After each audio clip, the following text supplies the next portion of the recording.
भगवान की है आरती आरती, पापियों को पाप से है तारती। श्री भागवत भगवान की है आरती आरती, पापियों को पाप से है तारती।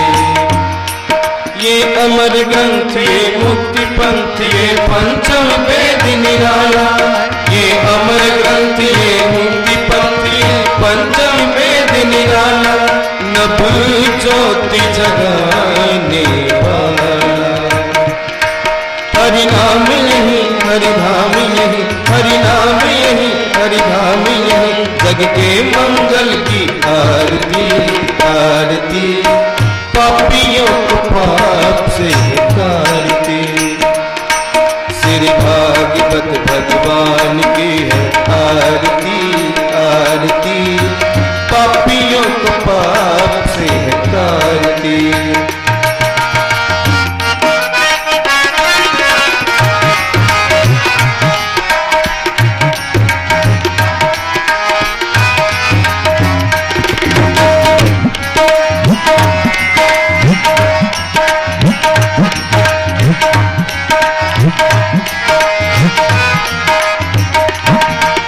शांति गीत पावन पुनीत, पापों को मिटाने वाला। ये शांति गीत पावन पुनीत, पापों को मिटाने वाला। हरि दर्श कराने वाला। ये सुख करनी, ये दुख हरनी, ये सुख करनी, ये दुख हरनी। श्री मधुसूदन की आरती आरती, पापियों का पाप से है तारती। श्री भागवत भगवान की है आरती आरती, पापियों का पाप से है तारती।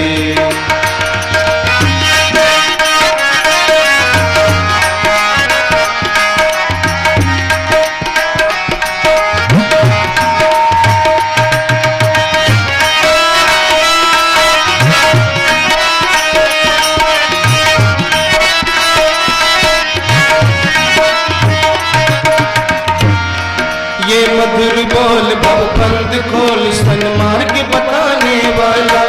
ये मधुर बोल भवबंध खोल, सन्मार्ग बताने वाला। बिगड़ी को बनाने वाला। श्री राम यही, घनश्याम यही, श्री राम यही, घनश्याम यही। प्रभु की महिमा की आरती आरती, पापियों का पाप से है तारती। श्री भागवत भगवान की है आरती आरती, पापियों का पाप से है तारती।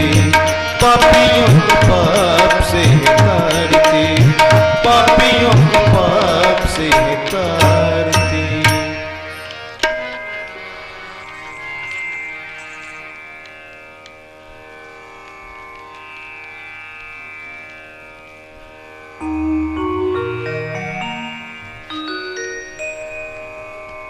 तोऽन्वयादितरतः चार्थे स्वभिज्ञः स्वरा। तेने ब्रह्महृदाययादिकवये मोह्यन्ति यत्सूरयः। तेजो वारिमृदां यथा विनिमयो यत्र त्रिसर्गो मृषा। धाम्ना स्वेन सदा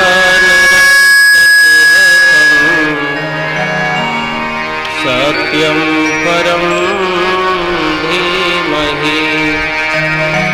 धर्मः प्रोज्झितकैतवोऽत्र परमो निर्मत्सराणां सताम्। वेद्यं वास्तवमत्र वस्तु शिवदम्। तापत्रयोन्मूलनम् श्रीमद्भागवते महामुनिकृते किं वा परैरीश्वरः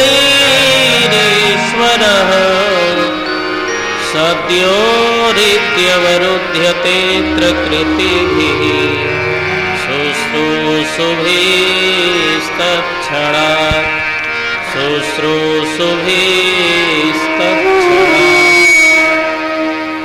अधरं वदनं मधुरं नयनं मधुरं हसितं मधुरं हृदयं मधुरं गमनं मधुरं मधुराधिपतेरखिलं वचनं मधुरं चरितं मधुरं वचनं मधुरं वलितं मधुरं चलितं मधुरं भ्रमितं मधुरं मधुराधिपतेरखिलं मधुरं वेणुर्मधुरो रेणुर्मधुरा पाणिर्मधुरा पादो मधुरा नित्यं मधुरं सत्यं मधुरं मधुराधिपतेरखिलं मधुरं गीतं मधुरं पीतं मधुरं भोक्तं मधुरं सूक्तं मधुरं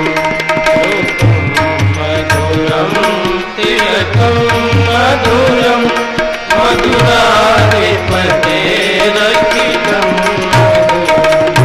करुणं मधुरं कर्णं मधुरं हरणं मधुरं स्मरणं मधुरं वमितं मधुरं समितं मधुरं मधुराधिपतेरखिलं मधुरं सा मधुरा माला मधुरा जमुना मधुरा बीची मधुरा सलिलं मधुरं कलनं मधुरं मधुराधिपतेरखिलं मधुरं गोपी मधुरा लीला मधुरा युक्तं मधुरा भूतं मधुरं दृष्टं मधुरं शिष्टं मधुरं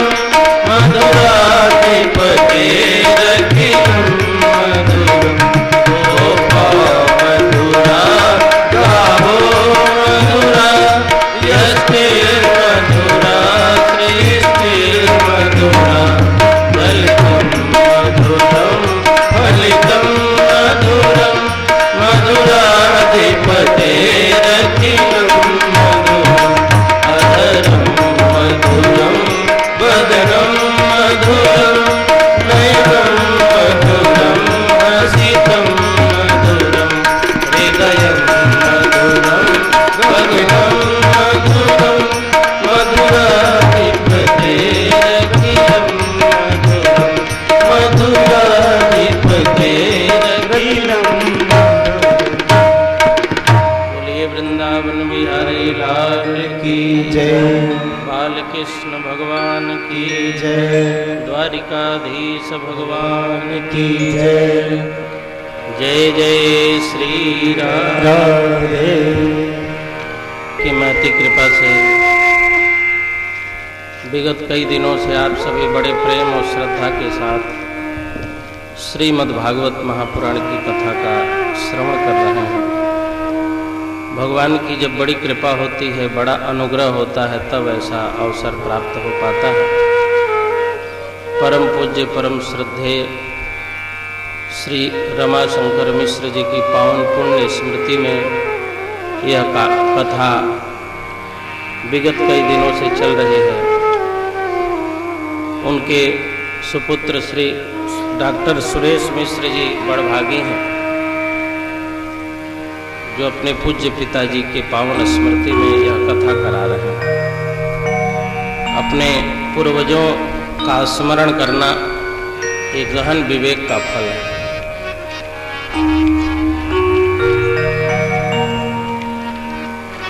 कई ऐसे प्राणी हैं जो अपने उद्गम के ही शत्रु बन जाते हैं, लेकिन धन्य वे हैं जो अपने उद्गम के प्रति आस्था और श्रद्धा रखते हैं। हमारे यहाँ तीर्थ यात्रा की बड़ी महिमा है। तीर्थ यात्रा पर क्यों जाते हैं, कभी विचार किया आपने? गंगा जिस गंगोत्री को पार करके हम तक पहुंची, जरा चल के तो देखें गंगा को कितनी कठिनाई हुई। पर्वतों में जाइए, गंगा ऐसे टेढ़ी मेढ़ी चट्टानों से ठोकर खाती हुई भागती हुई समतल में आ रही है, हमारे यहाँ आ रही, हमारे दरवाजे तक आ गई। कैलाश ने अपने अंदर से गंगा को प्रवाहित किया, तो हम उस गंगा के उद्गम स्थान को जाके श्रद्धा पूर्वक प्रणाम करते हैं कि जिस उद्गम ने गंगा को हमारे पास भेजा, उस उद्गम को प्रणाम। बस माता पिता गुरुजनों के प्रति, तीर्थों के प्रति इसीलिए श्रद्धा रखा जाता है कि जिन्होंने हमें जन्म दिया, हमें ज्ञान दिया, विवेक दिया, उत्तराधिकारी बनाया, अकूत संपदा दी, न जाने किन किन तरह से अर्जित करके हमें इतना दिया कि हमारे बच्चे को बहुत चिंता न करनी पड़े। उस उद्गम के प्रति श्रद्धा तो होनी ही चाहिए। इसीलिए भगवान के प्रति श्रद्धा रखनी चाहिए। यदि उन्होंने मानव का तन न दिया होता तो आज हम जो आनंद भोग रहे हैं, बुद्धि विवेक का उपयोग कर रहे हैं, सुख का सेवन कर रहे हैं, क्या उसका सेवन हम कर पाते हैं? मानव शरीर के लिए देवता लोग भी लालायित रहते हैं। काश हमें मनुष्य का मानव तन मिल जाता। तो जिस परमात्मा ने हमें मनुष्य बनाया उसके प्रति श्रद्धा होना। परम आदरणीय श्री उमाशंकर मिश्र जी, श्री दयाशंकर मिश्र जी और परिवारीजन के समस्त श्रेष्ठ आदरणीय जनों का मैं बहुत ही आभार प्रकट करता हूँ कि सबके समवेत सहयोग से यह कथा बहुत ही सानंद संपन्नता की तरफ बढ़ रही है। क्षेत्र के सभी सम्मानित लोग, माताओं बहनों का आगमन हो रहा है। आइए हम सभी अपनी चित्तवृत्तियों को समाहित करते हुए कथा का श्रवण करें। श्रवण साधना की कसौटी। कोई भी कह सकता है कि सोना असली है। एक बार हम बस में जा रहे थे तो एक आदमी कह रहा था सोने से कम नहीं और खोने का गम नहीं। 5 रुपया में सोना, 5 रुपया में सोना, सोने से कम नहीं, खोने का गम नहीं। हमने कहा 5 रुपये का भी सोना मिलता है, तो कहा सोने से कम नहीं है लेकिन खोने का गम नहीं है, क्योंकि सोने जैसा है किंतु सोना नहीं है।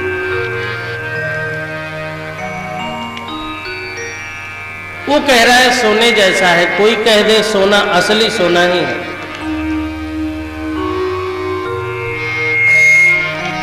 तो कैसे पता चलेगा कि असली है कि नकली है? हम कह रहे हैं नकली है, आप कह रहे हैं असली है, तो ना आपकी बात मानी जाएगी ना हमारी बात। कसौटी पर फंसा जाएगा। कसौटी पर सोना यदि खरा उतर गया तो असली, और खरा नहीं उतरा तो नकली। कौन भक्त है और कौन नहीं है उसके लिए भी एक कसौटी है, श्रवण। हर स्वर्णकार के पास एक कसौटी होती है, तो बस साधना के क्षेत्र में भी एक कसौटी है।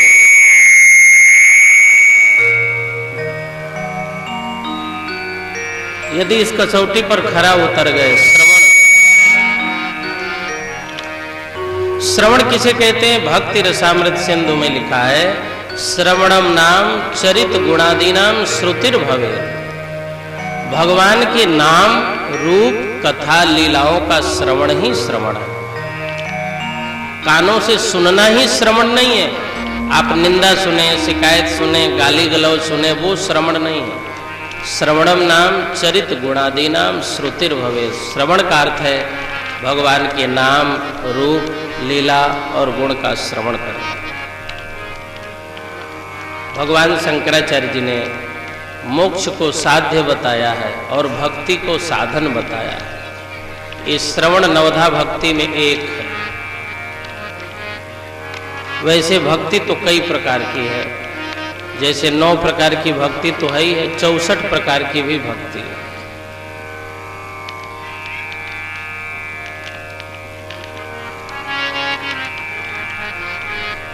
भगवान को तुलसी चढ़ाना भी भक्ति है, भगवान को फूल चढ़ाना भी भक्ति है, भगवान को प्रणाम करना भी भक्ति है। पर ध्यान रखिएगा, हम लोग भक्ति तो करते हैं पर भक्ति का अपराध भी करते हैं। भगवान को तुलसी चढ़ाना तो भक्ति है, लेकिन आदमी को तुलसी चढ़ाना ये भक्ति का अपराध है। तुलसी भगवान के पूजा योग्य वस्तु तो है, लेकिन तुलसी किसी व्यक्ति को चढ़ाने योग्य नहीं है। आप गुरु को भी तुलसी चढ़ा के पूजा नहीं कर सकते। गुरु जी के चरणों पर चढ़ाने योग्य तुलसी नहीं है, वो भगवान के लिए सेवनीय पदार्थ है। तुलसी सिर्फ भगवान के लिए है। कोई कितना भी ऊंचा हो जाए उसके चरणों पर तुलसी नहीं चढ़ सकती। हम लोग नाम भी जपते हैं और नाम का अपराध भी करते हैं, इसलिए नाम जप का पूरा पूरा फल नहीं मिलता। 10 प्रकार के नामापराध बताए गए हैं और अनेक प्रकार के भक्ति के अपराध बताए गए। श्रद्धाहीन लोगों के बीच में नाम की महिमा कहना और हंसी उड़वाना, अरे खाली बोले चले जा रहे हैं, ये नामापराध है। यदि नामापराध से नहीं बचा गया तो नाम जप का कोई फल नहीं है। भक्ति के अपराधों से नहीं बचा गया तो भक्ति का कोई फल नहीं हो।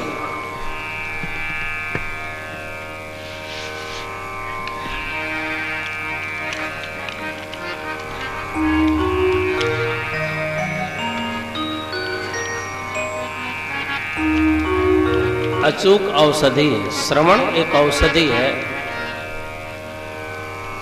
भागवत महापुराण का श्रवण औषधि के रूप में परीक्षित जी ने किया। गीता का श्रवण अर्जुन ने औषधि के रूप में किया। अर्जुन बीमार थे, विषादग्रस्त थे, अपने ही लोगों को कैसे मारो, कैसे युद्ध करो। भगवान ने कहा अपने लोगों को नहीं मारोगे और पराये लोगों को मार दोगे। इसका मतलब अपने और पराये का भेद तुम में बना हुआ। तुम इसलिए दया कर रहे हो क्योंकि ये मेरे अपने हैं, और दूसरे होते तो तुम मार देते। इसका मतलब सम्यक ज्ञान नहीं है। यदि तुम नहीं मारना चाहते हो तो किसी को न मारो, और यदि अपनों को छोड़ना चाहते हो और परायों पर के ऊपर क्रोध है, अपनों पर दया है, तब तो ये भेद बुद्धि है। मेरे सखा होकर के इतनी भेद बुद्धि रखते हो। मेरे भक्त में भेद बुद्धि नहीं होती है, वो तो सिय राम में सब जग जानी के। ईश्वर सर्वभूतानां हृदय से अर्जुन तिष्ठति। अर्जुन तुम बीमार व्यक्ति हो, अपनों पर दया करते हो और परायों पर शत्रुता करते हो। अपनों पर दया, दूसरों पर दुष्टता, यह कोई बहुत विवेक का लक्षण नहीं है, यह बीमारी का लक्षण है। दयावान तो हर व्यक्ति पर दया करता है।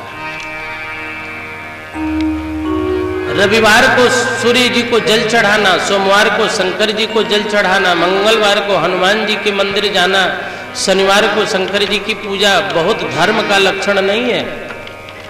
चलो आज शंकर जी को जल चढ़ाएं, क्यों? सोमवार है। और सोमवार न हो तो,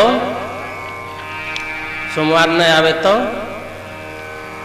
चलो मंगल को हनुमान जी का दर्शन करा, और संयोग से मंगलवार न आवे तो तब तो दर्शन नहीं होगा। आज रविवार है तो चलो सूर्य जी को जल चढ़ा दे, और रविवार ना आवे तो, मतलब रविवार आया इसलिए जल चढ़ाया गया, तो रविवार सापेक्ष भक्ति हुई। आपका सूर्य का कोई लेना देना नहीं, रविवार के कारण आपने जल चढ़ाया, तो यह गहन भक्ति नहीं है। रवि आए न आए हम सूर्य को तो प्रणाम करते हैं, जल चढ़ाए। सोम आए न आए लेकिन शिव को जल चढ़ाए बिना हम पानी कैसे पिए। मंगल आए न आए लेकिन हनुमान जी के दर्शन बिना रह कैसे सकते हैं। ये है भक्ति।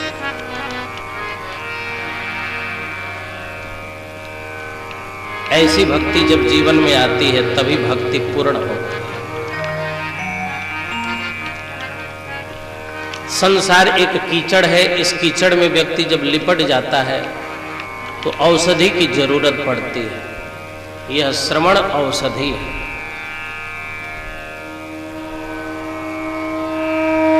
राजा परीक्षित भी बीमार हैं और अर्जुन भी बीमार है। अर्जुन कह रहे हैं स्वजनम ही कथम हत्वा सुखिनः श्याम माधव। भगवान ने गीता सुनाई। अच्छा, एक बात है, जो परंपरा बन जाती है ना, वो परंपरा चलती रहती है।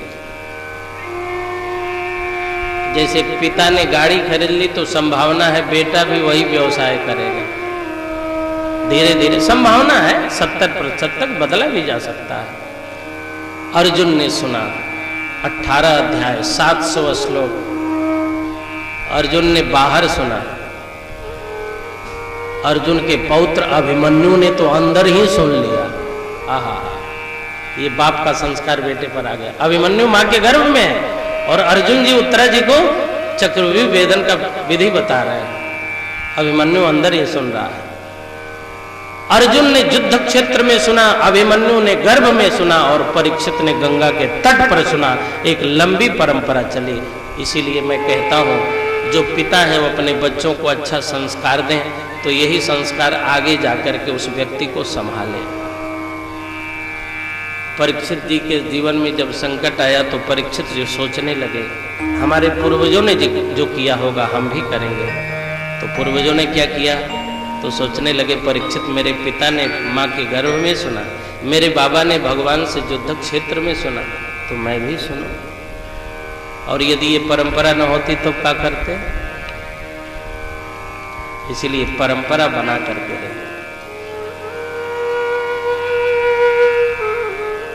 सुखदेव जी महाराज राजा परीक्षित को कथा सुनाने के लिए तैयार हुए। सुखदेव जी राजा परीक्षित से पहला जो वाक्य कहते हैं वो यही कहते हैं, तस्माद् भारत सर्वात्मा भगवान ईश्वरो हरिः श्रोतव्यः कीर्तितव्यस्य स्मर्तस्य क्षता भयम्। अर्जुन, भगवान श्री कृष्ण अर्जुन को कहते हैं सुनो, तो सुखदेव जी राजा परीक्षित को कहते हैं तस्माद् भारत सर्वात्मा भगवान ईश्वरो हरि। जो सर्वात्मा है, भगवान है, ईश्वर है, हरि है, जो भी नाम दे दो, श्रोतव्य उनका श्रवण करें। केवल श्रवण से हो जाएगा, बोले नहीं, कीर्तितव्य, श्रवण से जो बकाया रह जाएगा वो कीर्तन पूरा कर देगा, और श्रवण और कीर्तन से भी जो बकाया रह जाएगा स्मर्तव्य, भगवान का स्मरण भी कर।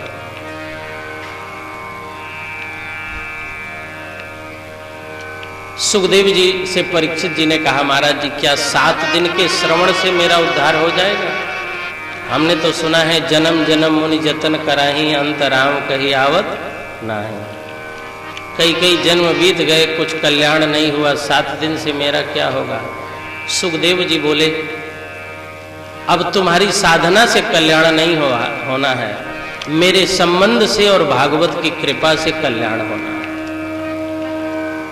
तुम तो एक प्रतीक बन के बैठे रहो ताकि हम तुम्हारे तरफ से भगवान के दरबार में वकालत कर सकें,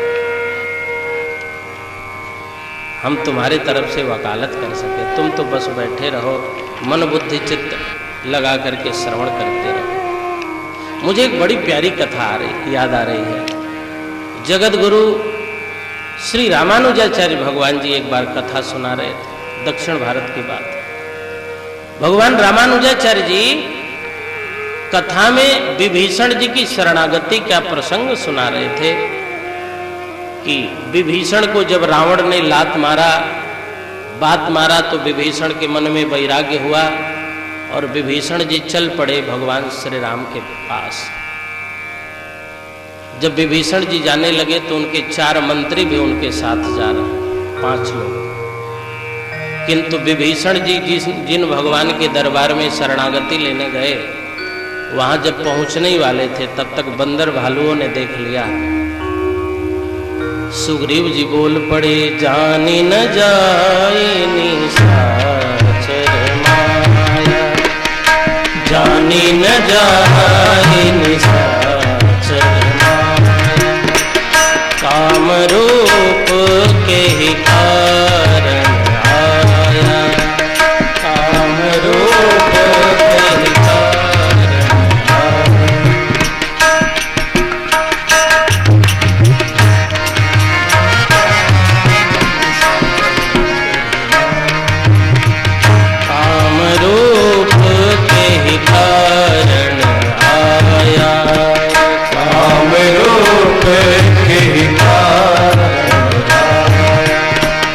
जानी न जाई निशाचर माया, जानी न जाई निशाचर माया, जानी न जाई निशाचर माया, जानी न जाई निशाचर माया, जानी न जाई निशाचर माया, जानी न जाई निशाचर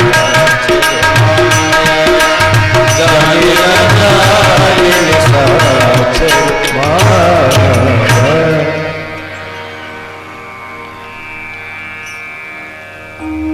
गांव भर के सब यही, जिनके माया का कुछ पता नहीं है। प्रभु ने कहा तब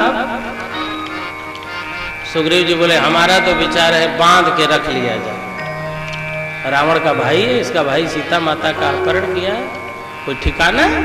रावण सन्यासी बन के आया, सीता माता को लूट के ले गया, ये मित्र बन के आया है, धोखा देने आया है, कुछ पता है? इन्हें बांध लिया जाए। मेरा विचार तो ये कह रहा है। पूछताछ शुरू हुई, कहां से आए हो, जांच कराओ, तुम्हारे थैले में क्या है, जेब में क्या है। और जैसे ही जांच पड़ताल शुरू हुई, पूछताछ, धनुर्दास, ये कथा, धनुर्दास नाम का भक्त कथा में बैठा था, यह कथा सुनते उठ के चल दिया। मैं नहीं सुनता कथा, रहने दो, बंद कर दो विभीषण शरणागति की कथा, मुझे नहीं सुननी है ऐसी कथा। अरे कितनी आशा से घर परिवार भाई बंधु को छोड़ के गया और भगवान के दरबार में पूछताछ हो रही है। पता करो, आतंकवादी है, बम लेके आया है, पता नहीं कौन है, क्या ठिकाना। भगवान के दरबार में पूछताछ हो रही है। घर छोड़ दिया और भगवान के दरबार में। रामानुजाचार्य भगवान ने रोका, ठहरो, विभीषण की पूछताछ हो रही है, किंतु विभीषण के साथ जो मंत्री आए हैं उनकी कोई पूछताछ नहीं हो रही। आप सभी जानते ही हैं, विभीषण की बहुत जांच पड़ताल हुई, पर क्या उनके साथ आए मंत्रियों के विषय में कोई पूछा कि तुम लोग कौन हो? रामानुजाचार्य जी ने कहा भगवान के दरबार में जाओगे धनुर्दास तो हो सकता है हमारी पूछताछ हो, पड़ताल हो, लेकिन तुम मेरे सहारे बैठे हो, तुम्हारी कभी पूछताछ नहीं होगी कि तुम कौन हो। सुखदेव जी ने कहा परीक्षित, तुमने हमारा सहारा लिया है, हमारे शिष्य बने हो, भगवान के दरबार में हमारी पूछताछ होगी, हमारी जांच पड़ताल होगी, पर तुम्हारी पड़ताल नहीं होगी। पूंछ पकड़ के तुम भी पार हो जाओ, चिंता मत करो। यह सुन करके धनुर्दास गदगद हो बोले, अब अपने साधन का सहारा नहीं है, अब तो आपकी कृपा का सहारा। बस परीक्षित जी भी गदगद भाव से इसी तरह कथा सुन रहे हैं कि साधन का सहारा नहीं है, अब तो भागवत जी का सहारा है। बुद्धि का क्या सहारा ले? इसी बुद्धि ने तो महात्मा के गले में सांप लपेट दिया, इसी बुद्धि ने तो इतना क्रोध कर दिया। जिस बुद्धि ने इतना अनर्थ किया, उस बुद्धि और विवेक पर क्या आश्रय करें, क्या भरोसा करें, क्या विश्वास करें?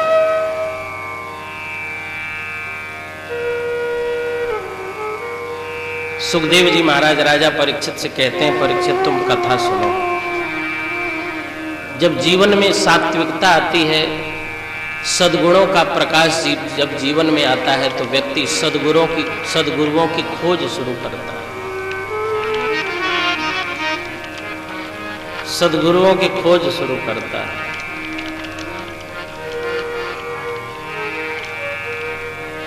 सद्गुरुओं की खोज का अर्थ ही है कि व्यक्ति के जीवन में सद्गुणों का प्रकाश होने लगा। सद्गुणों के प्रकाश के बिना, सात्विकता आए बिना कोई सद्गुरुजनों का खोज नहीं कर सकता। लेकिन किसी उन्नत चेतना के पास जब वह आध्यात्मिक समाधान के लिए जाता है, तो न उसके पास दृष्टि होती है, न गति होती है, उसके पास कोई समझ नहीं होता। समझ होता तो वो उन्नत चेतना के पास समाधान के लिए ही क्यों जाता, लेकिन उसके पास श्रद्धा होती है, आस्था होती है, और यह आस्था और यह श्रद्धा ही भगवान को प्रकट करती है। आस्था और श्रद्धा का बहुत ही भारी महत्व है। आस्था और श्रद्धा हो तो फिर प्रत्यक्ष और परोक्ष का कोई महत्व नहीं रह जाता। ईश्वर चाहे दर्शन दे या अदर्शनम लोपा हो जाए, कोई फर्क नहीं पड़ता। जब आस्था होती है, श्रद्धा होती है, तो ईश्वर का दीदार हो, या ईश्वर न दिखे कोई प्रश्न नहीं उठता। मैंने एक कथा सुनी है, रामकृष्ण परमहंस एक दिन माँ के सामने, काली माता के सामने कलकत्ता के दक्षिणेश्वर में भोजन की थाल लेकर के बैठे। उस दिन रामकृष्ण परमहंस जी की धर्मपत्नी ने अच्छा अच्छा भोजन बनाया है, रसमलाई, रबड़ी, रसगुल्ला, मालपुआ, पूड़ी, सब्जी, खीर। रामकृष्ण परमहंस थाली लेकर के बैठे। माँ, आज प्रत्यक्ष होके तुम्हें खाना पड़ेगा। लोग कहते हैं परमहंस तू बड़ा भक्त है, आज तक माँ तेरे सामने कभी आई क्या? तुमने काली को कभी देखा क्या? माँ, आज कहता हूँ तुम्हें आना ही पड़ेगा। 2 घंटे बीत गए, काली माता नहीं आई। तो कहने लगे परमहंस तू बड़ी कठोर है, मातृत्व तो तुझ में है ही नहीं। बच्चों पर माँ दया करती हो, तू कितनी कठोर है कि 2 घंटे से भूखा। तू खा ले तो मैं भी खाऊं, जल्दी आजा। काली माता नहीं आई, शाम हो गई, 8-10 घंटा बीत गया। तो रामकृष्ण परमहंस ने कहा माँ, यदि तू प्रकट नहीं हुई तो तुम्हारे चरणों के पत्थर की बनी हो, तुम्हारे चरणों पर सिर पटक पटक के मर जाऊंगा। जल्दी प्रकट हो जा, नहीं तो मर जाऊंगा। तो काली माता प्रकट हो गई और बोली परमहंस, यदि मैं प्रकट होऊंगी तो ही तू मुझे मानेगा, और प्रकट न हो तो क्या तू मुझे नहीं मानेगा? अस्तित्व यदि प्रकट न हो तो क्या तुम विश्वास नहीं करोगे? मुझे राम कथा का वह प्रसंग स्मरण आ रहा है। भगवान राम जब समुद्र पर पुल बांध रहे थे तो शंकर जी की स्थापना कर रहे थे। शंकर जी प्रत्यक्ष आए थे क्या? नहीं ना। लिंग थापी विधिवत करी पूजा। भगवान श्री राम ने बालू को पानी से भिगोया और बालू का पत्थर बनाया ऐसे और स्थापना की। किसी ने प्रभु से पूछा, प्रभु आपके रामेश्वरम स्थापना में शंकर जी नहीं आए, जबकि रावण में लंका में रावण के यहाँ तो सुना है रोज प्रत्यक्ष होकर के जाते हैं। शंभु समीत पूजावन रावण सो नित आवे, तुलसीदास जी ने लिखा। रावण के यहाँ डर के मारे शंकर जी रोज प्रत्यक्ष होके आते थे। तो शंकर जी रावण के यहाँ पूजा कराने तो रोज आते हैं, पर श्री राम के रामेश्वरम स्थापना में राम जी नहीं आए। तो किसी ने शंकर जी से पूछा, आप नहीं गए, चेला के यहाँ रोज जाते हैं और प्रभु के यहाँ नहीं जा रहे हैं? तो शंकर जी ने कहा, रावण के यहाँ एक दिन न जाऊं तो लड़ेगा, लेकिन श्री राम वह हैं, जाऊं न जाऊं उनके विश्वास और आस्था पर कोई फर्क नहीं पड़ता। इसको कहते हैं आस्था, इसको कहते हैं विश्वास। और राम जी को भी बालू के कणों पर ही भरोसा है, पत्थर पर ही भरोसा है। यदि भरोसा हो गया तो राम जी आए न आए, अस्तित्व प्रकट हो न प्रकट हो, अप्रगट हो, क्या फर्क पड़ता है? सुखदेव जी ने कहा, परीक्षित तुम्हारे पास जो आस्था है, इसी आस्था के कारण भागवत कथा का पूरा पूरा लाभ ले लोगे। मृत्यु से न घबराना। मृत्यु ने तो जीवन को गेंद बना करके खेलना शुरू कर दिया है। ये जीवन क्या है? बोले मृत्यु का कंदुक है। जैसे हम लोग कंदुक क्रीड़ा करते हैं ना, तो हमारे जीवन को गेंद बना करके मृत्यु खेल रही है। इसीलिए संतों ने कहा, जीवन मौत का खेल है पगले, काहे को रोना धोना, और जितनी राम ने भर दी चाबी उतना चले खिलौना। क्यों? खिलौना होता है ना, जितनी चाबी भरिएगा उतने खिलौना, चाबी खत्म, खिलौना का चलना खत्म। अच्छा एक बात है, टाइम वाली घड़ी आपने देखी है ना, सुबह जगना रहता है तो टाइम वाली घड़ी 4 बजे लगा दी, अब 4 बजे वो घड़ी बोलेगी। बस राम जी ने खिलौने में जितने बजे की जितनी चाबी लगा दी, ये खिलौना उतना ही चलेगा, उतने ही बजे बोलेगा। जीवन मौत का खेल है पगले, काहे का रोना धोना, जितनी राम ने भर दी चाबी उतना चले खिलौना, जितनी राम ने भर दे चाबी उतना चले खिलौना। जीवन मौत का खेल है पगले, जीवन मौत का खेल है पगले, काहे करो न धोना। जितनी राम ने भर दी चाबी उतना चले खिलौना। जितनी राम ने भर दी चाबी उतना चले खिलौना।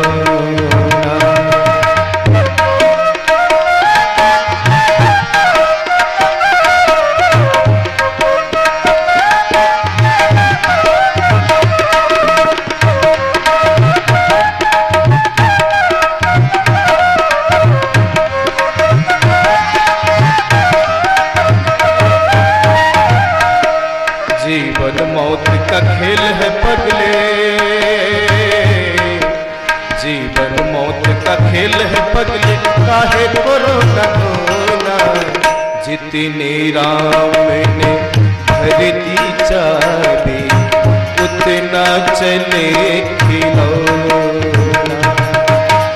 जितनी राम ने भर दी चाबी उतना चले खिलौना,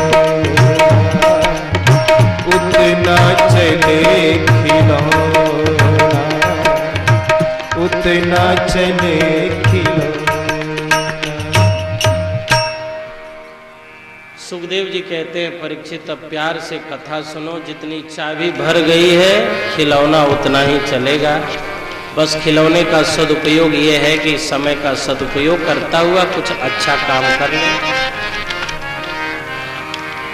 और सुखदेव जी महाराज राजा परीक्षित को साधना और आराधना के विषय में बताते हैं। साधना और आराधना, साधना का संबंध शरीर से है और आराधना का संबंध भगवान से है। साधना से शरीर सधता है, आराधना से भगवान के सामीप्य का बोध होता है। जैसे योग प्राणायाम यह शरीर से संबंधित है। जितासनो जितश्वासो जित संगो जितेंद्रियः। जितासन, हम लोग कहाँ बैठना है, कैसे बैठना है, ये जानते ही नहीं।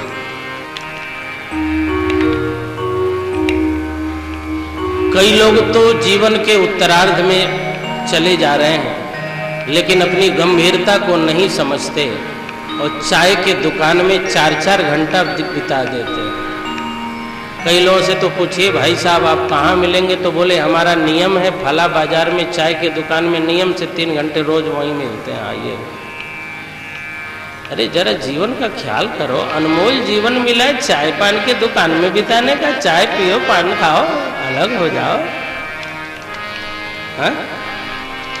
कोई वहां बैठता है 4 घंटा, कोई वहां बैठता है 2-4 घंटा। ये ऐसे जीवन इसी के लिए मिला है क्या? कहाँ वैसे बैठे और कैसे बैठे? जितासनो जितश्वासो, प्राणायाम के विषय में बताते हैं। जित संग, संग को जीते, अर्थात बुरे लोगों की संगति में बैठने का कितना भी मन हो लेकिन बैठे न। मन तो कहेगा, क्यों? मन तन में रहता है और तन मिट्टी से बना है। मन तन में रहता है और तन किस चीज का बना है? मिट्टी का। और मिट्टी की विशेषता तो आप लोग जानते हैं, पानी डाल दो तो कीचड़ हो जाए और धूप में रख दो तो धूल हो जाए। कीचड़ से गंदगी हो जाए और धूल आंखों में पड़ जाए। घर को साफ करिए, पर्दा लगाइए, 5 ठो ताला लगा करके बाहर चले जाइए और 10 दिन बाद आइए, फिर धूल और कचड़ा आपके घरों में भरा पड़ेगा। प्रश्न ये है कि जब जंगला बंद है, पर्दा लगा है, 5-5 ताले लगे हैं, तो ये धूल कहाँ से आ गई, मिट्टी कहाँ से आ गई? जैसे हमारे खेतों की स्थिति है, वही हमारे तन की स्थिति है, क्योंकि मिट्टी से ही तो शरीर बना है। आप खेतों में गेहूं बोते हैं, धान बोते हैं, गेहूं धान बाद में होता है, खरपतवार पहले ही उगाता है। आप किसान हैं, आपसे अधिक मैं नहीं जानता, पर देखता हूं गेहूं बोया गया, लेकिन गेहूं तो बाद में उगा, खरपतवार पहले उगाया। ऐसे ही इस मिट्टी के बनाए हुए तन में सद्गुणों के बीज बोए जाते हैं, सद्गुणों के बीज बाद में उगते हैं, दुर्गुणों के खरपतवार पहले उग जाते हैं।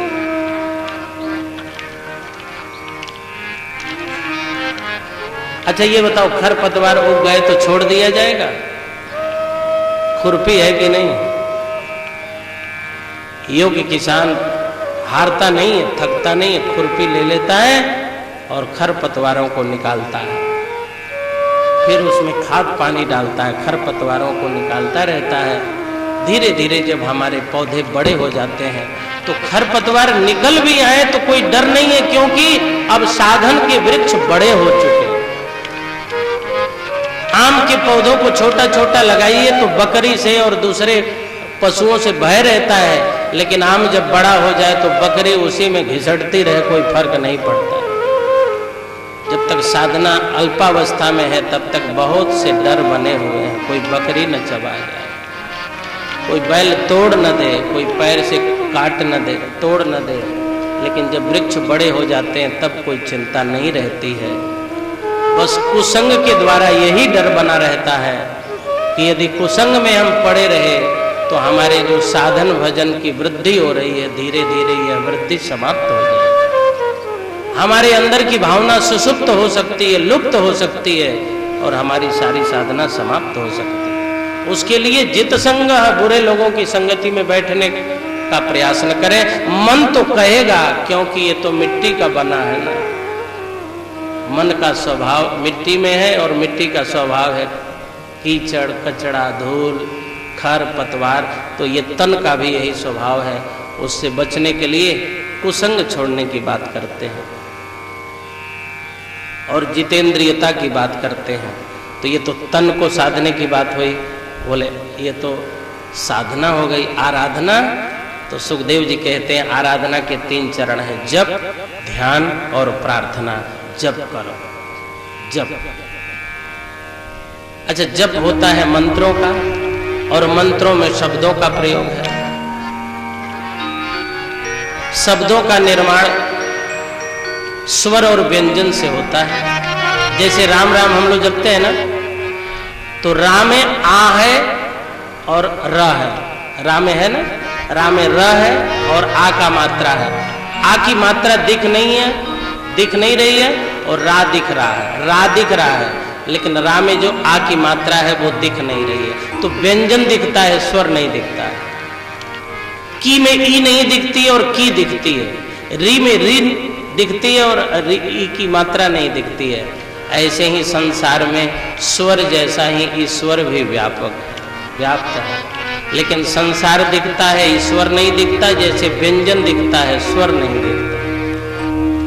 शब्दों का बार बार जब हम उच्चारण करते हैं तो ये अनुसंधान होता है कि जैसे हमारे व्यंजन में स्वर है, ऐसे संसार में ईश्वर है, लेकिन हमें दिख नहीं रहा। दिखने लगेगा जब मंत्रों का बार बार अनुसंधान होगा। इसीलिए जप करते रहे, राम राम राम राम राम राम। जप का बड़ा भारी प्रभाव है। बिल्ली अपने बच्चों को जन्म दे करके कहीं चली जाती है चारा पानी दाना लेने के लिए। अब बिल्ली चली गई उधर, अब उसको चूहा मिल गया तो बिल्ली भूल गई।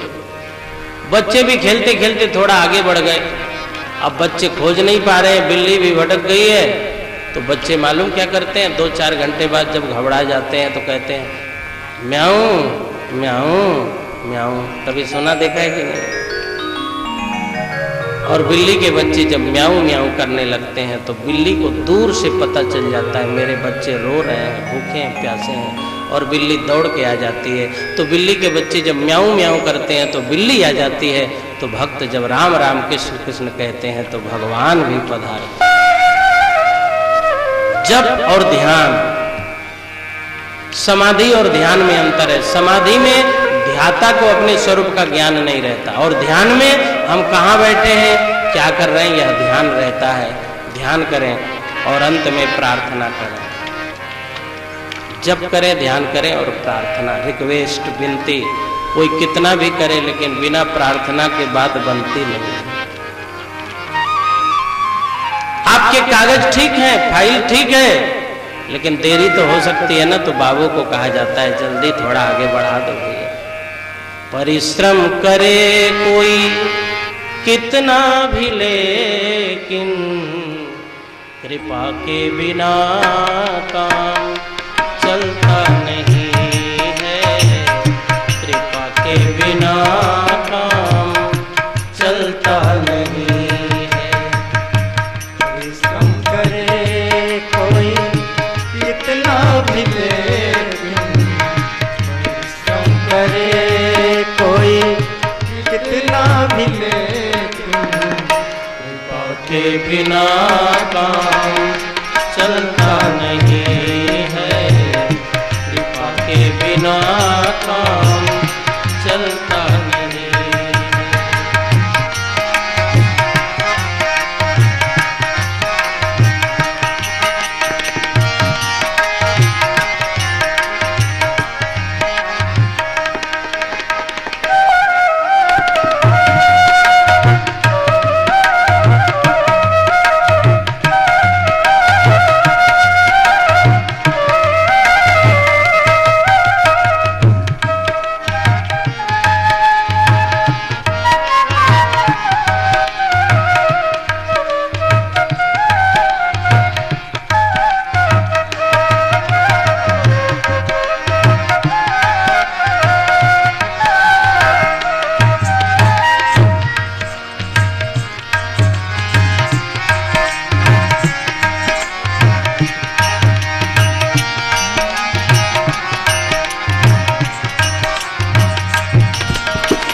परिश्रम करे कोई कितना भी लेकिन, परिश्रम करे कोई कितना भी लेकिन, कृपा के बिना काम चलता नहीं है, कृपा के बिना काम चलता नहीं है, कृपा के बिना काम चलता नहीं है। कोई कितना भी परिश्रम करे लेकिन कृपा के बिना काम नहीं चलता है। तो सहायता के लिए भगवान से प्रार्थना करें। इन्हीं सब साधनों को द्वितीय स्कंद में सुखदेव जी ने बताया है। कोई डॉक्टर साहब कहें हमारे क्लिनिक में हजारों लोग ठीक हो गए, तो बीमार जरूर जानना चाहता है, डॉक्टर साहब किसी का नाम बताइए। क्यों? कोई वकील कहे हमने तो हजारों लोगों को जमानत दिलवा दी, तो कहेगा साहब किसी का नाम, यदि किया है तो नाम बताओ ना। अब परीक्षित जी उदाहरण सुनना चाहते हैं, कोई उदाहरण बताइए महाराज। तब सुखदेव जी महाराज उदाहरण बता रहे हैं। उदाहरण बताने के लिए उन्होंने भागवत का तृतीय स्कंद प्रारंभ किया, जिसमें 33 अध्याय है, और शुभारंभ किया है विदुर जी की कथा से, कि कृपा के सहारे विदुर ने कैसे अपने जीवन की नैया पार की। जब भी किया, ध्यान भी किया, प्रार्थना भी किया, और भगवान की कृपा का पूरा पूरा लाभ भी लिया उन्होंने। एवमेतत् पुरा पृष्टो मैत्रेयो भगवान किल छत्रावनं प्रविष्टेन त्यक्त्वा स्वगृहरेधिमत् यद्वा अयं मन्त्रकृद्वो भगवान् अखिलेश्वरः पौरवेन्द्रगृहं हित्वा प्रविवेशात्मसात्कृतम्।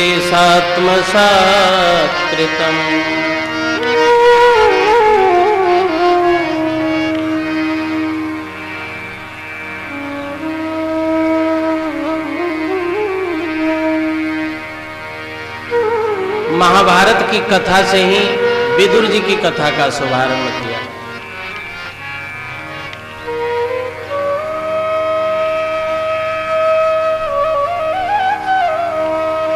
महाभारत में हस्तिनापुर है, हस्तिनापुर का सिंहासन है, धृतराष्ट्र हैं, गांधारी हैं, कर्ण हैं, दुर्योधन हैं, शकुनी हैं, द्रोणाचार्य, कृपाचार्य, भगवान श्री कृष्ण, विदुर।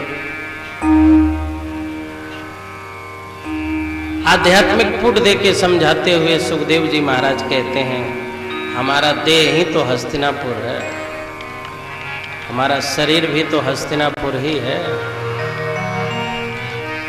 अच्छा, हस्तिनापुर क्यों है? हस्ती कहते हैं हाथी को, हस्ती हाथी। हाथी बड़ा मतवाला होता रहता है, हम लोग भी तो मतवाले ही हो गए हैं। जो मतवाला हो जाता है ना, कुछ समझ में नहीं आता है। हम लोग भी तो मतवाले ही हो रहे हैं। केवल शराब का ही मद थोड़े होता है, धन का भी मद होता है, जवानी का भी मद होता है, हर चीज का मद होता है। तो हम लोग ही मतवाले हो गए हैं, हम लोगों का शरीर ही हस्तिनापुर है। और संशय में डोलता हुआ जो हमारा मन है, वही हस्तिनापुर का सिंहासन है। अति महत्वाकांक्षा ही धृतराष्ट्र है। हमारे मन में जो अति महत्वाकांक्षा है, वही धृतराष्ट्र है। और दोष और दुराग्रह ही दुर्योधन, दुराचार ही दुशासन है, और कुंठा ही कर्ण है। जब व्यक्ति कुंठित हो जाता है तो वह पूर्वापर का विचार नहीं करता कि मैं क्या कर रहा हूं। कर्ण जी सूर्य के पुत्र हैं और दुर्योधन के साथ में हैं, अर्थात सूर्य ने अंधकार का अनुगमन कर लिया। यह कुंठा है उनके अंदर कि पांडव मेरे विरोधी हैं। इसी कुंठा के कारण कर्ण ये नहीं समझ पा रहे हैं कि मैं कहां खड़ा हूं। जब व्यक्ति स्वार्थ से अंधा हो जाता है तो उसका ज्ञान अंधकार का अनुकरण करने लगता है, वह पूर्वापर का कुछ विचार नहीं करता। सूर्य का पुत्र दुर्योधन का साथ दे, अंधकार का साथ दे, लेकिन ईर्ष्या की भावना से भर गए हैं ना। उन्हें दुर्योधन से मतलब नहीं है, उन्हें तो पांडवों से घृणा है, और पांडवों से घृणा के कारण वो कहीं भी खड़े हो सकते हैं। और जो व्यक्ति ये सोचता है कि मैं घृणा के कारण कहीं भी खड़ा हो सकता हूं, वो तो पतित हो ही जाएगा। हमें सामने वाले से घृणा है, लेकिन हम उससे घृणा करने के लिए कहीं भी खड़े नहीं होंगे। हम अपना स्थान देखेंगे, हम अपनी योग्यता और पात्रता देख के खड़े होंगे। व्यक्ति सामने वाले से जब घृणा करता है तो शत्रुता करने के लिए कहीं भी खड़ा हो जाता है। कर्ण की यही स्थिति है। शकुनी क्या है? बोले कुसंग ही शकुनी है। मामा शकुनी ने सबको फंसा रखा है। संवेदना की गांधारी है, बीच बीच में गांधारी कहती है कि उदंडता न करो मेरे पुत्रों, लेकिन क्या बताएं, संवेदना की गांधारी ने आंखों पर पट्टी बांध ली। ये पट्टी क्या है? बोले आत्मविस्मृति की पट्टी है। संवेदना की आंखों पर आत्मविस्मृति की पट्टी लग गई, वो भूल गई है अपने आप को। करुणा की कुंती रो रही है अत्याचार के कारण। सील के पांचों पांडव दुखी हैं, सीलवान लोग, अच्छे लोग दुखी हैं। प्रसम का पितामह प्राणहीन परंपराओं का पालन बन गया। ये जो भीष्म पितामह है प्रसम है, संयम है, लेकिन प्राणहीन परंपराओं का पालन कर रहे हैं। ये विदुर जी विवेक, इन्होंने हमेशा दुर्योधन का विरोध किया है, हमेशा बुराइयों का विरोध किया है। और जब देखा अत्याचार बहुत बढ़ गया तो विदुर ने, विवेक के विदुर ने स्वेच्छा से अपने आप को अलग कर लिया। युद्ध न हो, लड़ाई न हो, इसके लिए भगवान द्वारकाधीश श्री कृष्ण हमेशा हम सबको संदेश दे रहे हैं। क्या संदेश? संगच्छध्वम संबद्धध्वम, सारा समाज साथ चले। आज भी तो संदेश दे रहे हैं, कथा के माध्यम से उन्हीं का तो संदेश हम प्रचारित कर रहे हैं। कथावाचक तो एक निमित्त है, संदेश तो उन्हीं का है। हमारी बात कोई नहीं सुनता, उन्हीं का संदेश सुना रहा हूं, इसलिए आप श्रद्धा से सुन रहे हैं। उनका संदेश न हो तो मुझे कौन सुने? ये जरूर है कि संदेश वाहक जितना बड़ा होगा संदेश उतना ही बढ़िया सुना लेगा। घर में रोशनदानी जितनी बड़ी होगी सूर्य का प्रकाश उतना ही बड़ा आएगा। रोशनदानी छोटी होगी तो छोटा प्रकाश आएगा और जंगला बड़ा होगा तो बड़ा प्रकाश आएगा। यदि कथावाचक संदेश सुनाने वाला विद्वान होगा तो बड़ा प्रकाश दे देगा, कम होगा तो छोटा प्रकाश देगा। कथावाचक तो एक रोशनी की भांति है, रोशनदानी की भांति है, रोशनदानी जंगला की भांति। सुखदेव जी महाराज कहते हैं बड़ा अत्याचार किया है कौरवों ने। विदुर जी ने बहुत मनाया, कहा ये सब मत करो भैया। विदुर ने बहुत मनाया और विदुर ने मनाते मनाते कहा यदोपहूतो भवनं प्रविष्टो मंत्राय पृष्टः किल पूर्वजेन। विदुर जी ने कहा अत्याचार न करो, दुराचार न करो, सावधान हो जाओ, ये पांडव तुम्हारे भाई हैं। विदुर जी ने बहुत अच्छी बात कही है। विदुर जी ने जो समझाया है यन मंत्रिणो वैदुरिकम वदन्ति, जिनकी मंत्रणा और संदेश को विदुर नीति के नाम से जाना जाता है वही है विदुर नीति। विदुर जी बोले धर्मं चरतमा धर्मं सत्यं वदत नानृतं दीर्घं पश्यत मारस्वं परम पश्यत मास्तरम्। दीर्घदर्शी बनो, तात्कालिक लाभ न देखो, दीर्घकालिक लाभ देखा करो। पाप करने में तात्कालिक लाभ तो दिखता है लेकिन दीर्घकालिक लाभ नहीं है। किसी के रुपया को लूट लो, कहीं अपमान कर दो तो तत्काल में दिखता है हम जीत गए, हमारे पास बहुत धन हो गया, लेकिन इसका तात्कालिक लाभ भले देखे, दीर्घकालिक लाभ इसका नहीं है। झूठ बोलने में तात्कालिक लाभ मिलता है, 500 हमारे जेब में आ गया, लेकिन दीर्घकालिक लाभ इसमें नहीं है। महान वह है जो दूरदर्शी है और तुच्छ व्यक्ति वह है जो अदूरदर्शी है। अच्छे लोगों को दीर्घदर्शी होना चाहिए, दूरदर्शी होना चाहिए। हमने धन इकट्ठा किया, गलत ढंग से हम ला रहे हैं तो इसका परिणाम क्या होगा, परिणाम भर भी तो विचार करना चाहिए।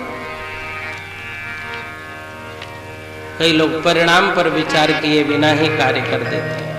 विदुर जी ने कहा विनाशक और उपयोगहीन विचारों को दुर्योधन बाहर कर दो, इससे तुम्हारा कल्याण नहीं होगा। अंतर्द्वंद से मन और आत्मा अपमिश्रित हो जाते हैं, अंतर्द्वंद से कल्याण नहीं होता है। दुर्योधन तुम अपनी इच्छाओं को इतना ऊंचा न बना दो कि कभी पूरा ही न हो। तुम्हारी गगन चुंबी तृष्णाओं के कारण ही तुम्हारा मन इतना बड़ा हो गया है कि अपने भाइयों को भी थोड़ा सा देने के लिए तैयार नहीं हो, और जुए में बार बार हराते हराते पांडवों को तुमने परेशान कर दिया।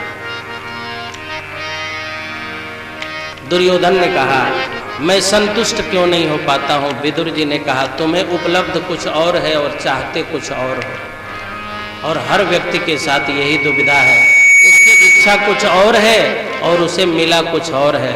सोच तो रहा था चंद्रमुखी से विवाह करो, क्यों सोच रहा था बंबई वाली कोई हीरोइन मिल जाती, और मिल गई सुपड़खिया,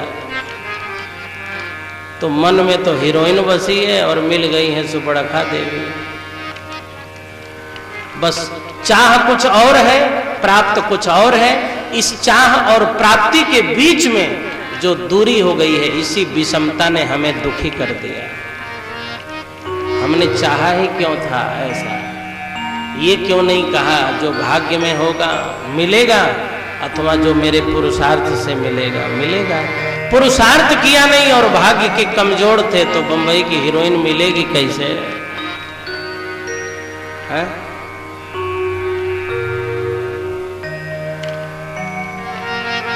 पायो परम विश्राम। हम लोग के जीवन में भी दुख का यही कारण है। घर में सब कुछ भरा है फिर भी हम दुखी हैं, क्यों? हमारा चाह, हमारी इच्छा बहुत बड़ी हो गई है। इच्छा बड़ी रखनी चाहिए लेकिन बहुत बड़ी नहीं रखनी चाहिए। स्वप्न देखना बुरा नहीं है पर ख्वाब देखना बुरा है। मैं हवाई जहाज में चलूं, मैं हवाई जहाज में चलूं ये सपना है। किसी दिन हवाई जहाज में चलूं ये क्या है? सपना है। और चल तो रहे हैं साइकिल पे और समझ रहे हैं हम हवाई जहाज पे चल ही रहे हैं, ये ख्वाब है। तो हवाई जहाज पे चलूं ये सपना है और चल रहा हूं ये ख्वाब है। स्वप्न देखना बुरा नहीं है लेकिन ख्वाब देखना बहुत बुरा है। ख्वाब कभी पूरा नहीं होता। स्वप्न के लिए तो प्रयास कीजिए, स्वप्न पूरे भी हो जाते हैं कभी कभी। दुर्योधन सत्य का चिंतन आत्मशुद्धि का साधन है। सत्य के मार्ग पर चलो। दुर्योधन ने विदुर से कहा, सत्य किसे कहते हैं? विदुर जी बोले, यत भूत हितमत्यंतम तत्सत्यम इति धारणा। जो समस्त प्राणियों का कल्याण करे वही सत्य, वास्तविक कल्याण करे। तात्कालिक कल्याण और तात्कालिक लाभ के चिंतन में न पड़ना। जो वास्तविक हित करे, जो नरक से बचाए, भगवान की कृपा दिलाए, समाज भी कहे आदमी ईमानदार था, वह सत्य कहलाता है। जिसमें प्राणियों का वास्तविक हित हो उसी को सत्य कहते हैं। विदुर जी ने धृतराष्ट्र की तरफ देखा और कहा, भैया जी आपके चरणों में आग्रह करता हूं, यदि 100 कुआं खुदवाना हो तो एक तालाब खुदवा देना चाहिए। 100 तालाब खुदवाना हो तो एक यज्ञ करवा लेना चाहिए। 100 यज्ञ करना हो तो एक सतपुत्र पैदा कर लेना चाहिए। और 100 सतपुत्र पैदा करना हो तो एक सत्य का पालन कर लेना चाहिए। बस पूर्ति हो गई। 100 कुआं के बराबर एक वापी है, बड़ा तालाब है। एक बड़ा तालाब बना दीजिए, सुंदर सुंदर घाट बना दीजिए, सभी लोग आएंगे पिएंगे। कुएं में तो डर है, आदमी गिर सकता है। और 100 तालाब बनाना हो तो एक यज्ञ कर लीजिए। यज्ञ से क्या लाभ है? हमारे भारत देश में 2 प्रकार की संस्कृति प्रसिद्ध रही है, कृषि संस्कृति और ऋषि संस्कृति। कृषि संस्कृति से तो आप लोग परिचित ही हैं। किसान अपने घर से बीज ले जाके खेतों में डालता है ना। घर से बीज ले जाके खेतों में डाला,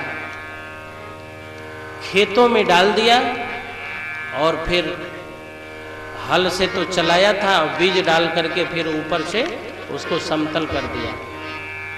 फिर धीरे धीरे बीज उगे। अब किसान ने उसमें खाद डाला, पानी डाला, फिर बीज बढ़े, फिर धीरे धीरे वृक्ष बड़े हुए। 6 महीना धैर्य पूर्वक रहा और तब वृक्ष बड़े हुए तो काट करके घर में लाया। डाला था 10 किलो और लाया 10 कुंटल। अब 10 कुंटल बुरा न मानिएगा, हमारा उतना गणित किसानी वाले में उतना 10 किलो का 10 कुंटल शायद न होता हो। आप सोचेंगे महाराज तो बहुत बढ़ा चढ़ा के बोल रहे हैं। 10 किलो का कितना हो जाएगा? 10 कुंटल तो नहीं हो पाएगा। दादाजी कहाँ बैठे हैं? 10 किलो का कितना हो जाएगा? 5 कुंटल हो जाएगा। हाँ, और 5 दूनी 10 नहीं हो पाएगा।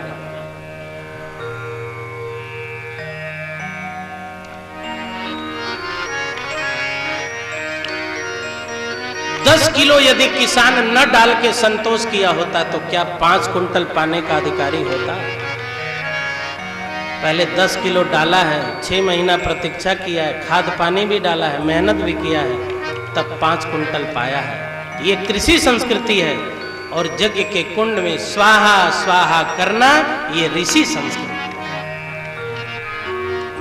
कृषि संस्कृति में भी प्रतीक्षा करनी पड़ती है और ऋषि संस्कृति में भी प्रतीक्षा करनी पड़ती है। कृषि संस्कृति से तुरंत प्राप्त हो जाता है 6 महीने के बाद। कभी कभी बाढ़ आने पे नहीं भी प्राप्त होता है, कभी सूखा पड़ने पे नहीं भी प्राप्त होता है, लेकिन किसान खेती बंद नहीं करता है। कि बंद कर देता है? बंद नहीं करता। मैंने सुना है राजस्थान में एक बार आकाशवाणी हुई एक गांव में, ऐ गांव वालों, 10 साल तक तुम्हारे गांव में अब वर्षा नहीं होगी, सूखा पड़ जाएगा।